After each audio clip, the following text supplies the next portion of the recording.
ഓ, ഈ കുത്തിപ്പൊട്ടിക്കൽ എന്ന് പറഞ്ഞാൽ നമ്മൾ എഴുതി കഴിഞ്ഞപ്പോൾ ഉള്ള പ്രോസസ്സിനെയാണോ ഉദ്ദേശിച്ചത്? എഴുതുന്നതിന് മുമ്പ്. ഓ, അപ്പോഴാണ് തിരിച്ചറിയണം ഇത്ര ഉണ്ടായിരുന്നു എൻ്റെ ഉള്ളിൽ എന്നുള്ളത്. ഇതിനുള്ളിലുണ്ടായിരുന്നത് ഞാൻ അറിഞ്ഞില്ല. ഇങ്ങനെ ഒരു ഇമോഷൻ സാധനം വന്നപ്പോൾ ഞാൻ അറിഞ്ഞു. ഞാൻ എൻ്റെ ഒരു പേഴ്സണലായിട്ട് അല്ല ഞാൻ എഴുതുന്നത്. ഞാനൊന്നും ആരെയും നോക്കി പൊടിയെന്നൊന്നും പറയില്ല. പക്ഷെ എഴുതുമ്പോൾ അങ്ങനെ ഓട്ടോമാറ്റിക്കായിട്ട് വന്നതാ. ഞാൻ പറയുകയും ചെയ്തു, ഇങ്ങനെയാണ് എഴുതിയേക്കണത്, ബുദ്ധിമുട്ടാണെങ്കിൽ ക്ഷമിക്കണം എന്നൊക്കെ പറഞ്ഞു. എല്ലാം തുറന്നു പറഞ്ഞു എല്ലായിടത്തും. കൂട്ടുകാരത്തും പറഞ്ഞു ഇങ്ങനെ നിങ്ങളെ പറ്റി എഴുതിയേക്കണത്. അവരങ്ങനെയാണ് കാണുന്നത്. കുഴപ്പമില്ല, അത് നല്ലതല്ലേ? അതെ, അത് നല്ലതാ. അങ്ങനെ പാട്ടിലൂടെ പറയാ. കമ്മ്യൂണിക്കേഷനാണ് മെയിൻ. കമ്മ്യൂണിക്കേഷൻ ഇല്ലാത്തതിന്റെ പ്രശ്നമാണ് എനിക്ക്. ഇപ്പോഴത് തിരിച്ചറിഞ്ഞു ഞാൻ കമ്മ്യൂണിക്കേറ്റ് ചെയ്യാത്തതിന്റെ പ്രശ്നമായിരുന്നു എനിക്കെന്നുള്ളത്. ഈ അടുത്ത് നമ്മുടെ ഡോക്യുമെന്ററി പരിപാടി ഉണ്ടായിരുന്നു കറുപ്പിൻ്റെ. അപ്പം അതിൽ അമ്മയും അനിയനൊക്കെ പറയണത് ഞാനൊന്നും വീട്ടിൽ പറയാറില്ല, സംസാരിക്കാറില്ല. അപ്പം ഞാനെപ്പോഴും ഓർക്കണേ, ഓ ശരിയാണല്ലോ, ഞാൻ അമ്മയടുത്ത് സംസാരിക്കാറില്ല, അനിയടുത്ത് സംസാരിക്കാറില്ല. അതൊക്കെ തിരിച്ചറിഞ്ഞത് ഇപ്പോഴാണ്. അപ്പൊ ഞാൻ കുറച്ച് കമ്മ്യൂണിക്കേഷൻ കൂട്ടാൻ നോക്കിയേ. ഞാൻ വേണ്ടിയില്ല കാട് കൂട്ടിയാടാ സുഖമാണ് പറഞ്ഞു. ഗബ്രി ശരിക്കും ഇത് പാടി കഴിഞ്ഞപ്പോൾ ആൾക്കാരുടെ അടുത്തെത്തുമ്പോൾ ഇത് പല രീതിയിലാണ് അവർക്ക് കണക്ട് ആയിട്ടുള്ളത്. പല രീതിയിലുള്ള റെസ്പോൺസാണ്. ഭയങ്കര സങ്കടം വന്ന് ആൾക്കാർ സംസാരിക്കും, ചിലർക്ക് പ്രതിഷേധത്തിൽ സംസാരിക്കും, ചിലർക്ക് തേപ്പ് കിട്ടിയെന്നുള്ള അർത്ഥത്തിൽ സംസാരിക്കും. ഇങ്ങനെ പല ആംഗിളിലാണ് അവർ എടുത്തിട്ടുള്ളത്. ആ കമ്മ്യൂണിക്കേഷൻ്റെ ടോട്ടൽ കേൾക്കുമ്പോൾ എല്ലാവർക്കും വേണ്ടിയിട്ടാണ് ഗബ്രി എഴുതിയെന്ന് ഗബ്രിക്ക് തന്നെ തോന്നും. ഗബ്രിയുടെ പേഴ്സണലായിട്ടാണ് കൈകാര്യം ചെയ്തതെങ്കിൽ പോലും ഇതൊരു വൈഡർ ഓഡിയൻസിനെ ഉണ്ടാക്കിയിട്ടുണ്ട്, അവരുടെയൊക്കെ റെസ്പോൺസ് ഉണ്ടാക്കിയിട്ടുണ്ട്. ഈ റെസ്പോൺസ് കേൾക്കുമ്പോൾ നമ്മൾ ചെയ്ത കാര്യം കുറച്ചുകൂടെ കൊള്ളാലോ എന്ന് പറയാൻ നമുക്ക് തോന്നില്ലേ? എന്താണ് അവരുടെ റെസ്പോൺസ് വന്നപ്പോൾ എന്താണ്? അതെ അതെ, അവരും തോന്നി ഞാൻ എൻ്റെ ജീവിതം മൊത്തം ആ പാട്ടിലൂടെ കണ്ടു. ഓക്കെ, പക്ഷെ നിങ്ങളുടെ ജീവിതം അല്ല എൻ്റെ ജീവിതം എന്നുള്ള സാധനം എൻ്റെ ഉള്ളിലുണ്ട്. ഓക്കെ, കണക്ട് ആയില്ല എന്നുള്ള സാധനം.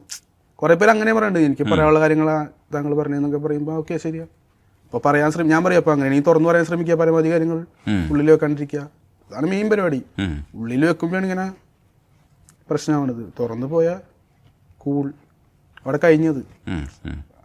പിന്നെ വ്യത്യാസങ്ങളുണ്ടാവും, അവരുടെ ജീവിതം വ്യത്യാസം, എൻ്റെ ജീവിതം വ്യത്യാസമുള്ള ആ വ്യത്യാസം ഉണ്ടാവും. അത് ഞാൻ സംസാരിക്കാറില്ല, അത് നമുക്ക് ഉള്ളിൽ തന്നെ ശരി അങ്ങനെയാണ്. ഈ മന്ദാരത്തെക്കുറിച്ച് കൂടുതൽ സംസാരിക്കാനുണ്ട്. നമ്മൾ അടുത്ത ഘട്ടത്തിൽ മന്ദാരം കുറച്ചൊന്ന് ഡീകോഡ് ചെയ്ത് തരണമെന്നാണ് എൻ്റെ ഒരു ആവശ്യം. അതിന് മുമ്പ് ഈ കുരുതി കുറച്ചുകൂടെ സിമ്പിളായിരുന്നു.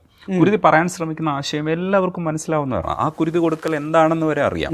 എനിക്ക് അതിന്റെ കവറും ഇഷ്ടപ്പെട്ടു കേട്ടോ. ആടിന്റെ ഫോട്ടോ വെച്ചത് അതെന്താണെന്നുള്ളത് പറയാട്ടോ. ശരിക്കും ആടിന്റെ ഫോട്ടോ വെച്ചത് എന്തുകൊണ്ടാ? അത് എനിക്കത് ഇഷ്ടമായില്ല. അത് പറഞ്ഞു, കാരണം ഒരു സ്പൂൺ ഫീഡിങ് പോലെ ആവൂലേ, നമ്മൾ ഉദ്ദേശിക്കുന്ന കാര്യം കറക്റ്റ് ആയിട്ട് അതിലുണ്ട്. അപ്പൊ ഇന്നതന്ന് സ്പൂൺ ഫീഡിങ് പോലെ ആവുന്ന ഞാൻ പറഞ്ഞപ്പോ പറഞ്ഞേ കുഴപ്പമില്ല. പിന്നെ മനസ്സിലായത് അതുപോലെ ആൾക്കാർക്ക് മനസ്സിലായില്ല, സ്പൂൺ ഫീഡിങ് അല്ല. പക്ഷെ അത് സ്പൂൺ ഫീഡിങ് ആയിരുന്നു. ഗബ്രിയുടെ പാട്ടുകൾ എടുത്ത് നോക്കുമ്പോൾ ഏറ്റവും ലളിതമായിട്ടുള്ള പാട്ട് കുരുതിയാണ്. കുരുതി സ്ട്രൈറ്റ് ആയിട്ട് കാര്യം പറഞ്ഞിട്ടുണ്ട്, ഇതാണ് കുരുതി, ഇത് കുരുതി കൊടുക്കലാണ്, ഇത് തന്നെയാണ്, ഇത് ആരാണ് ചെയ്യുന്നതെന്ന് വരെ അതിനകത്ത് പറയുന്നുണ്ട്. എന്റെ ലാസ്റ്റ് വരി ഒഴിച്ച് ബാക്കി എല്ലാം എനിക്ക് മനസ്സിലായി. ലാസ്റ്റ് വരി പറഞ്ഞു തരണം കേട്ടോ. ലാസ്റ്റ് വരി ഞാൻ പറയാം. കുരുതി ശരിക്കും ഇത് ആയിട്ടും ഈ യങ്സ്റ്റേഴ്സിന് ഇത് മനസ്സിലായില്ല എന്ന് പറയുമ്പോൾ, അത് എക്സ്പ്ലെയിൻ ചെയ്ത് കൊടുക്കുന്നു എന്ന് പറയുമ്പോൾ എനിക്ക് അതിനകത്ത് ചെറിയൊരു എന്താണ് നമ്മുടെ സീൻ മാറിയില്ലേ? എനിക്ക് മനസ്സിലാവുള്ളൂ എന്താണ്. അത്രയും സിമ്പിളാ. പത്തരമാറ്റിൽ പൊതിഞ്ഞു എന്ന് പറയാൻ തന്നെ പത്തരമാറ്റിൽ പൊതിഞ്ഞു എന്ന് പറഞ്ഞാൽ പിന്നെ അതിനൊന്നുമില്ല. അതൊരു പരസ്യവാചകം പോലെയാണ്. ഉത്തമ പുത്രനെ കെട്ടിച്ചു കൊടുത്തു, ലൈക്ക് എന്തു പറയാ. കുരുതി ഒന്ന് പാടും.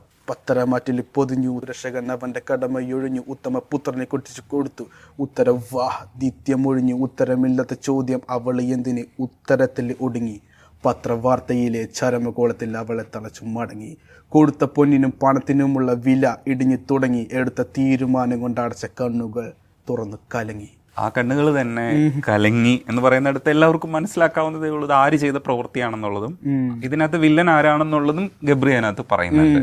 പിന്നെയും ഇത് എക്സ്പ്ലെയിൻ ചെയ്യേണ്ടി വരുന്നത് കുറച്ചൊരു ബുദ്ധിമുട്ടാണ്.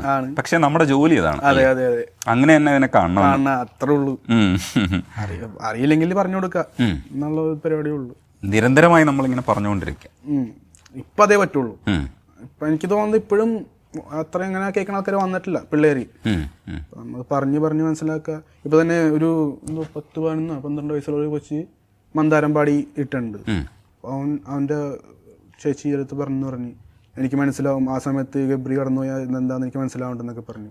ഓ, ആ കൊച്ചിന് മനസ്സിലായിട്ട് അത് അപ്പോൾ ഓരോ ഇതനുസരിച്ചിരിക്കും എങ്ങനെ നമ്മളെ പാട്ട് കേൾക്കണം എന്നുള്ള ഇതനുസരിച്ചിരിക്കും. പ്രായമല്ല പ്രശ്നം, ചിന്താഗതിയാണ് പ്രശ്നം എന്നുള്ളത്. അങ്ങനെ കാണാൻ ശ്രമിക്കുള്ളൂ ഞാനത്. അല്ല അപ്പോൾ അത് പോസിറ്റീവാണ്. അത് പോസിറ്റീവാണ്. കാരണം നമ്മൾ ഈ വിചാരിക്കും പോലെ 1000 പേരിൽ നിന്ന് ഒരു പുലി ഒരാൾ കേൾക്കുന്നുണ്ടല്ലോ, അത് മതി. പിന്നെ അങ്ങനെ ഒരാളുകൾ ഉണ്ടായിക്കൊണ്ടിരിക്കും, അത് മതി എന്നുള്ളത്. ഓരോ സമയത്ത് ഓരോ പുലികൾ. അതെ, നമുക്കിപ്പോ കുറെ പുലികൾ വേണം കേട്ടോ. ഒരു കരിമ്പുലി തുടങ്ങിയിട്ടുള്ളൂ, ഇത് 1% വരും. ഇനി കുറെ പുലികൾ വരാനുണ്ട്. ഞാൻ പറഞ്ഞില്ലേ, അതിനകത്ത് അവസാനത്തെ ഒരു സാധനത്തിനകത്ത് എനിക്ക് മനസ്സിലായി, വില്ലനെയൊക്കെ മനസ്സിലായി അതിനകത്ത്. പക്ഷെ അതിനകത്ത് എന്ന് വെച്ചാൽ കാര്യം കുടുംബത്തിലെ അംഗം എങ്കിലും കുടുംബകലഹം അംഗം തമ്മിൽ കൂടുമ്പോ കണ്ടില്ല ഇമ്പം പുകില് തങ്കത്തിനോട് കമ്പം. ആ തങ്കത്തിനോടെന്ന് പറയുന്ന ആഭരണമാണോ? ആഭരണം. ഓ, അതാണ് സ്ത്രീധനം എന്നുള്ള പരിപാടി. ഞാൻ വിചാരിച്ചു വേറൊരു ടിസ്റ്റ് ഉണ്ടെന്ന് അതിനകത്ത്. വേറെ ഏതോ തങ്കത്തിനോട് അവന് കമ്പം തോന്നിയിട്ടാണ്. ഇല്ല ഓ, ആ ഒരു സാധനം മനസ്സിലായില്ലേ മനുഷ്യൻ എങ്ങനെ സീൻ മാറി. അത് ഞാൻ ഉദ്ദേശിച്ചിട്ടില്ല. ഇതാ തന്നെ കാര്യം, കുടുംബത്തിലെ അംഗം കുടുംബകലഹ അംഗം, മറ്റേ അംഗം വിട്ട് എന്നെ ട്രോളാണല്ലോ കിട്ടിയില്ല. അല്ല ഇത് അല്ല അങ്ങനെയല്ല. ഞാനും പാട്ടുകൾ കേൾക്കുമ്പോ ചില വരികളൊന്നും എനിക്ക് മനസ്സിലാകാറില്ല. ഇപ്പൊ സോഷ്യൽ ക്രിമിനലിൽ കോൺക്രീറ്റ് വനത്തിനോരത്തിൽ നിന്ന് പരിപാടി ഞാൻ കേട്ടിരുന്നത് ഒരിറ്റ് വനത്തിനോരത്തിൽ നിന്നാണ്.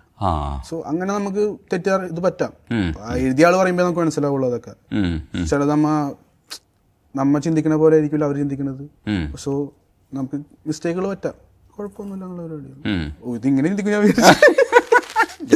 അല്ലേ, എനിക്ക് 2 അർത്ഥത്തിൽ ഞാൻ വിചാരിച്ചു. പക്ഷെ ഗബ്രി ഒരു ടിസ്റ്റ് വെച്ചിട്ടുണ്ടോ, അവസാനം കൊണ്ടുവന്നിട്ട് ടിസ്റ്റ് വെച്ചതാണോ എന്ന് എനിക്കൊരു സംശയം. അതും വന്നതാണല്ലോ ഇതില്. കാരണം അറിയോ, തുടക്കത്തിൽ പത്രവാർത്തയിൽ എന്തായിരുന്നു അവള് മരിച്ചതിന് കാരണം എന്നുള്ളത് അറിഞ്ഞൂടാ എന്നുള്ളത് പറയുന്നുണ്ട്. അപ്പം എന്താണെന്ന് അറിഞ്ഞൂടാ കാരണം എന്നുള്ള രീതിയിലാണ് എല്ലാവരും വിട്ടുകളഞ്ഞത്. അപ്പോൾ ഗബ്രി ആ കാരണം കണ്ടെത്തിയോ എന്ന് എനിക്കൊരു സംശയം തോന്നി. അങ്ങനെയുണ്ടോ ടിസ്റ്റ്? പിന്നെ ശ്രീധനത്തെ കുറിച്ചൊക്കെ പറഞ്ഞെങ്കിലും ചിലപ്പോ കൊണ്ടുവന്നിട്ടൊരു ഹുക്ലൈൻ വെക്കാൻ ശ്രമിച്ചു. കിട്ടണത്. എനിക്ക് ആ മന്ദാരത്തിന്റെ ലിറിക്സ് ഒന്ന് ഡീകോഡ് ചെയ്ത് പറഞ്ഞു. നെഞ്ചിലെ ഇത്തിരി സങ്കടം, അതെന്നെ വട്ടം കറക്കുന്ന പമ്പരം, അത് വഴിയിലിട്ടിട്ട് പോയത്, അതൊക്കെ ഓക്കെയാണ്. പിന്നെ വന്നോര് വന്നോട്ടെ, പോണോര് പൊക്കോട്ടെ, നിന്നോര് നിൽക്കട്ടെ, നമുക്ക് എന്ത്, ആര് വന്നാലും പോയാലും നമുക്ക്. പിന്നെ മന്ദാരം പൂക്കട്ടെ, ഭണ്ഡാരം കേക്കട്ടെ, ഭണ്ഡാരം പൊക്കോട്ടെ, നമുക്ക് പുല്ലി. അതാണ് എനിക്ക് തോന്നി. മന്ദാരം പൂക്കട്ടെ അതെങ്ങനെയോ വന്നതാ, അല്ലെ അതിന് വലിയ അർത്ഥമില്ല. ഭണ്ഡാരം കക്കട്ടെ മീൻസ് 2 അർത്ഥമുണ്ട്. ഒന്ന്, എനിക്ക് ദൈവവിശ്വാസം ഇല്ല എന്നുള്ള പരിപാടി. ഭണ്ഡാരം കട്ടൽ എനിക്കൊന്നുമില്ല. ഭണ്ഡാരം എവിടെ ഉണ്ടാവുന്ന അറിയാലോ. സോ അതെനിക്കൊന്നുമില്ല. പിന്നെ ഭണ്ഡാരം മീൻസ് എന്റെ ഉള്ളിലെ സത്തൊക്കെ ആരെങ്കിലും എടുത്തോണ്ട് പോയിക്കോട്ടെ. ലൈക്ക് ഞാൻ ഒരു ഭണ്ഡാരം, എന്റെ ഇതിലൊക്കെ കട്ടോണ്ട് പോയിക്കോട്ടെ, എന്തെങ്കിലും കുഴപ്പമില്ല. ഞാൻ empty ആയാലും കുഴപ്പമില്ല. അത് രണ്ടും ശ്രദ്ധിച്ചെന്ന് എനിക്ക്.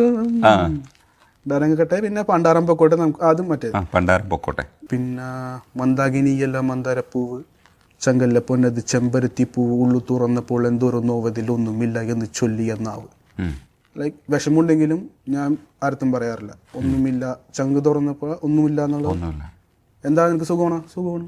പക്ഷെ ഉള്ളിലറിയാം സുഖമല്ല എന്നുള്ളത്. അത് പിന്നെ പൊക്കോ, ദൂരേക്ക് പൊക്കോ, കണ്ണിന്റെ മുന്നിൽ വരാതെ നിൽക്കോ, നീ വിട്ടോ, മുമ്പിൽ നിന്ന് വിട്ടോ, കാടും മേടും കാടുന്ന അങ്ങോട്ട് വിട്ടോ. പൊക്കോ, ദൂരേക്ക് പൊക്കോ, കണ്ണിന്റെ മുന്നിൽ വരാതെ നിൽക്കോ, നീ വിട്ടോ, മുമ്പിൽ നിന്ന് വിട്ടോ, കാടും മേടും കാടുന്ന അങ്ങോട്ട് വിട്ടോ. ലൈക്ക് അത് കുറച്ചൊരു സങ്കടമാണ്, ദേഷ്യമുണ്ട്. മുമ്പൊന്ന് പൊക്കോ.